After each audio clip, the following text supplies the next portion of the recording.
Bonjour à toutes et à tous et bienvenue dans votre émission web quotidienne de décryptage de l'actualité. Vous le savez, tous les jours, en compagnie de mes invités d'une intelligence exceptionnelle. Nous essayons de décrypter pour vous ce qui fait l'actualité nationale, internationale, sociale, culturelle, politique. Et pour cela, nous essayons de monter pour vous donner une vue d'en haut. Vous le savez désormais, cette émission est la vôtre. N'hésitez pas à réagir sur les réseaux sociaux, sur la page Facebook de l'émission, à travers le compte Twitter et surtout, likez, partagez et abonnez-vous à notre chaîne YouTube. Les invités qui ont accepté d'être avec moi aujourd'hui sont Younes Sayeh. Bonjour Younes. Bonjour. Alors pour ceux qui écoutent les experts sur Atlantic Radio tous les jours, tu es souvent avec moi sur le plateau, tu es expert en assurance, mais ce n'est pas cette étiquette que tu portes aujourd'hui, tu es surtout un acteur de la société civile et tu nous diras dans quel sens. Et Laïdi, fondatrice de l'association Joud, comment ça va ? Très bien, merci Faisal. Merci en tout cas d'avoir répondu à notre invitation. La petite lumière qui clignote, vous le savez, c'est une tradition. L'édito vient d'arriver, je le découvre en même temps que vous, je vous le lis et on en discute juste après. En 2016, notre pays comptait plus de 130 000 associations. Parmi ces associations, certaines essayent tant bien que mal de venir en aide aux populations défavorisées en effectuant notamment des distributions de denrées de base. En novembre 2017, une de ces distributions tourne au drame, provoquant morts et blessés dans le souk de Sidi Bou Alem, à quelques kilomètres d'Essaouira. Résultat, tour de vis des autorités qui deviennent plus vigilantes face aux opérations de distribution sur le terrain, si nécessaires pour beaucoup de nos concitoyens en attente. Quelle réalité aujourd'hui sur le terrain ? C'est ce que nous allons essayer de savoir aujourd'hui. Alors, l'objet de l'émission d'aujourd'hui, c'est surtout de savoir comment ça se passe sur le terrain. Vous qui êtes des acteurs de la société civile, je sais Younes que tu viens de revenir il y a quelques jours d'une distribution que tu as opérée du côté de Ouarzazate. Taroudant, pardon.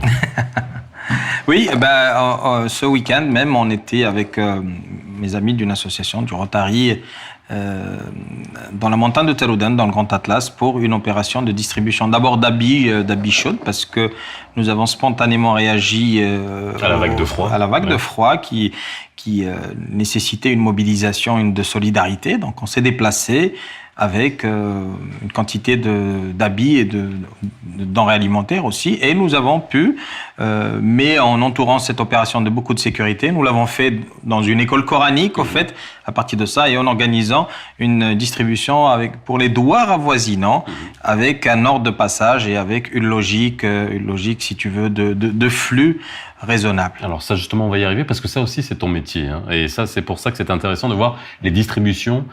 Il y a des manières, des best practices en la matière pour pouvoir organiser ça en toute sécurité. Inlaïdi, Joud, quel est l'objet de cette association ? Elle s'occupe des gens qui dorment dans la rue en leur offrant à manger, des couvertures, des vêtements, des soins médicaux. Nous essayons d'améliorer leurs conditions de vie dans leur environnement. C'est en milieu urbain ? En milieu urbain exclusivement. D'accord. Alors, j'ai commencé dans l'édito. On a bien entendu évoqué ce drame d'Essaouira qui a provoqué des morts, des blessés lors d'une distribution de denrées alimentaires. On ne va pas rentrer dans qui a fait ça, pourquoi, pour quelles raisons, etc. L'objet, c'est de savoir aujourd'hui comment il faut encadrer ce type de distribution, mais surtout, vous, aujourd'hui sur le terrain, est-ce que c'est devenu plus compliqué d'opérer ces distributions ? C'est clair que même dans une région, par exemple, si je reprends juste le cas de cette dernière opération, dans une région où j'interviens souvent avec les autorités et en ayant pris toutes les autorisations, il y avait quand même des craintes et ces gens qui me font confiance voulaient quand même savoir quelles étaient les précautions avec lesquelles on s'est entouré, et il a fallu véritablement qu'on prouve que ça se faisait au sein d'une école avec toutes les mesures de précaution et de gestion chronologique des flux humains par rapport à ce qui peut passer. Mais combien de temps de préparation ?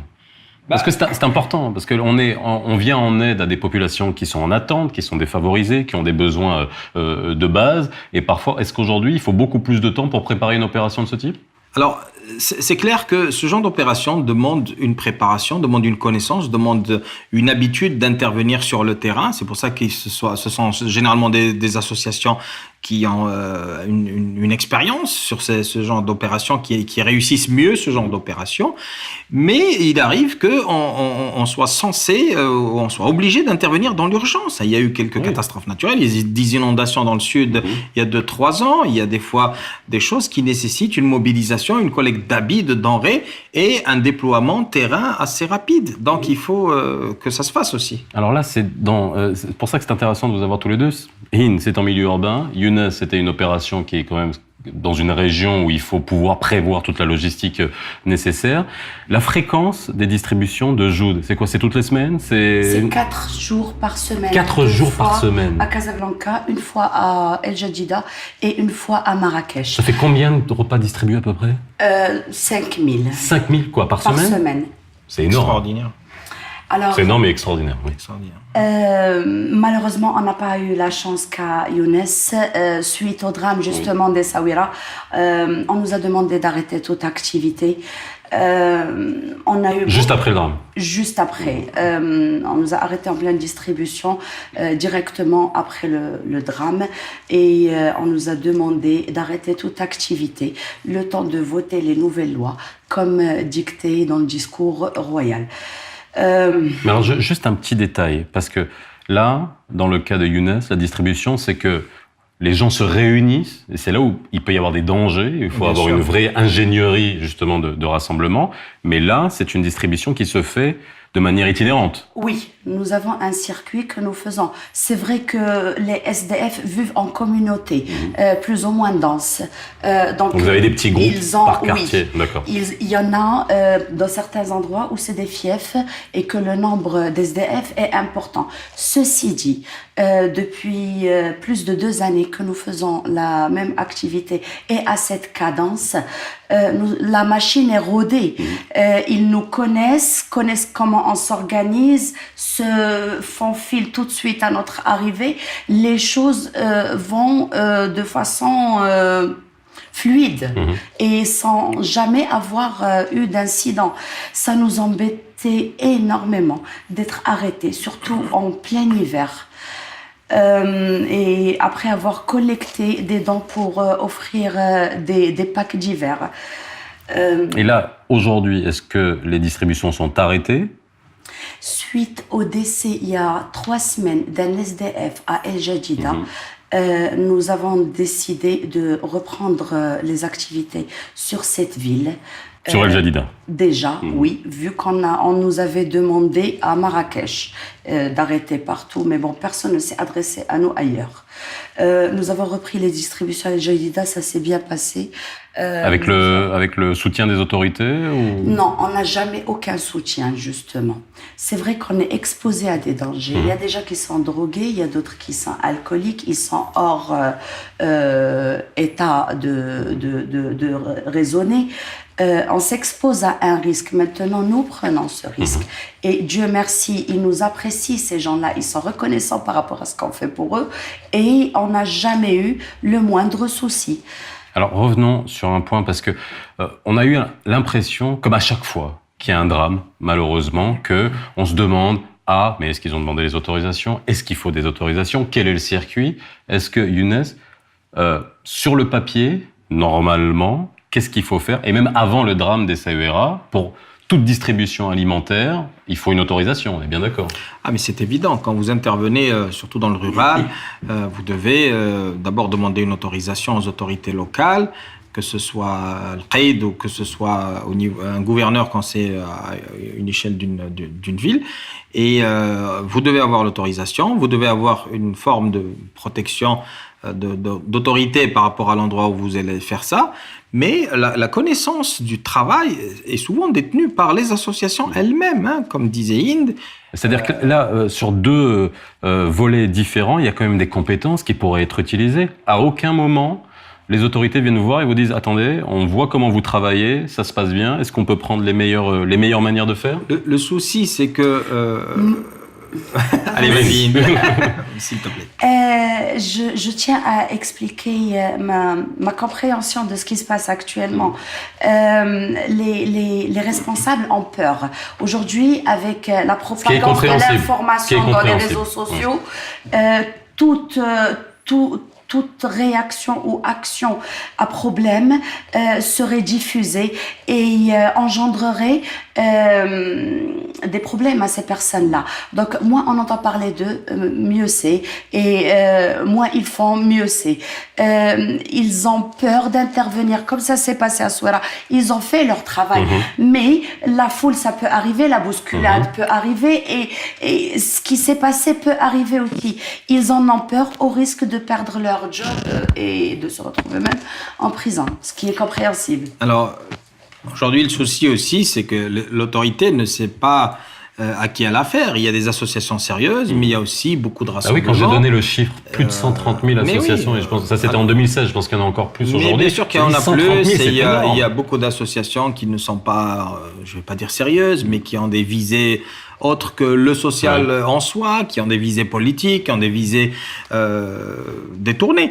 Et aujourd'hui, c'est peut-être une bonne chose qu'il y ait eu ce garde-fou pour un peu réglementer. S'il y a un cahier des charges qui va un peu déterminer et définir un peu la façon de fonctionner, ça ne permettra que aux associations sérieuses de mieux se porter et mieux faire leur travail, parce qu'effectivement, ces opérations de distribution, des fois, tournent un peu à n'importe quoi. Le risque est là. Le risque est là. Alors, si vous aviez un appel à faire, parce qu'aujourd'hui, vous faites un travail sur le terrain, qu'est-ce qu'il faudrait aujourd'hui ? Il faudrait que ça se débloque. Il faudrait quoi ? Catégoriser les associations sérieuses qu'on a vu travailler sur le terrain, où on voit que tout fonctionne correctement ? Sérieusement, nous concernant Joud, nous sommes parmi les très rares associations qui opèrent de nuit sur le terrain avec les gens qui dorment dehors sans toit ni plat. Non, mais on imagine le danger que ça représente d'aller la nuit. Il n'y a aucun agent d'autorité qui vous accompagne. Non, jamais. Jamais. Ces gens-là, ils sont très reconnaissants de nous voir arriver avec des repas. Ils voient enfin quelqu'un les regarder et venir vers eux. Et vous avez eu des réactions là depuis que vous distribuez plus ?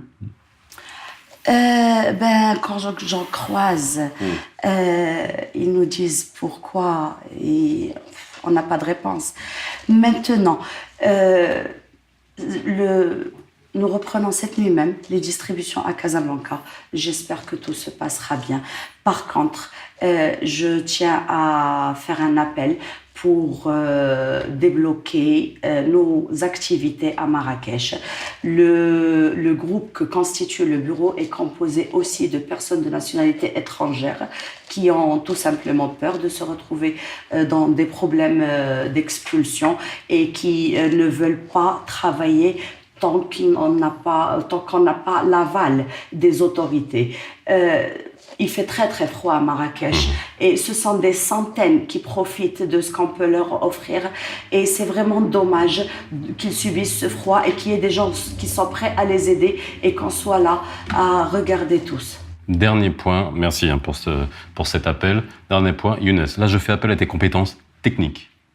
Que tu es ingénieur en maîtrise des risques, donc ça tu connais bien, c'est-à-dire que j'imagine que les autorités te font confiance. Tu maîtrises les flux de population, étant expert en assurance dans les grands rassemblements, on sait très bien qu'il y a des assurances qui jouent, il faut savoir maîtriser le flux de population. Ça aujourd'hui, est-ce qu'il faudrait pas, au niveau des associations qui font des distributions, qu'il y ait des formations, qu'il y ait une espèce de label, de catégorisation de gens comme toi ou d'autres, il en existe, qui puissent encadrer de manière stricte ce genre de distribution. Ce sont des choses absolument nécessaires. Aujourd'hui, quand on va faire une opération de terrain, on doit absolument dimensionner le besoin et la demande. On doit dimensionner, si tu veux, le déploiement humain qu'il peut avoir. On doit pouvoir cerner où ça se passe. Les évacuations. Oui, bien sûr. On doit pouvoir aussi travailler avec des gens dans la localité, des gens qui ont un leadership sur ces populations. Donc, par exemple, sur cette opération-là, on a ramené plusieurs douars avec le chef du douar, avec les familles répertoriées, un chef de famille, pas besoin de ramener toute la famille, et un timing de passage.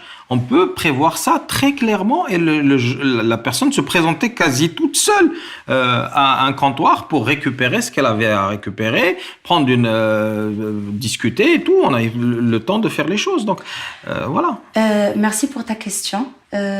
Justement, c'est un problème dont souffre Joud. Aucune assurance sur la place n'a accepté d'assurer mes bénévoles. Je peux t'aider là. Voilà. Non, Faut- vraiment. T'as la personne qu'il faut. J'ai démarché quasi tout le monde et tous les assureurs trouvent qu'on s'expose et ne veulent pas courir ce risque.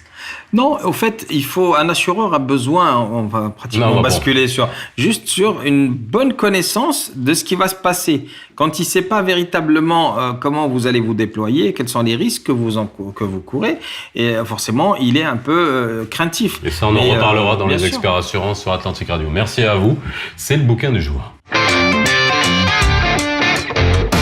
La pincée de culture dans Vue d'en haut, c'est le livre du jour. Vous le savez désormais, je vous présente un livre tous les jours qui ne soit pas nécessairement en relation avec le thème de l'émission. Aujourd'hui, l'excellent Driss Xekes au Détroit d'Averroès qui dresse un portrait contemporain de Averroès au Ibn Rushd.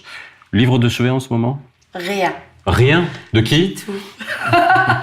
Rien aux éditions du Néant. Mon dernier livre de chevet date d'il y a 2 ans et c'était Sophie, mon amour, que je relisais pour la seconde fois.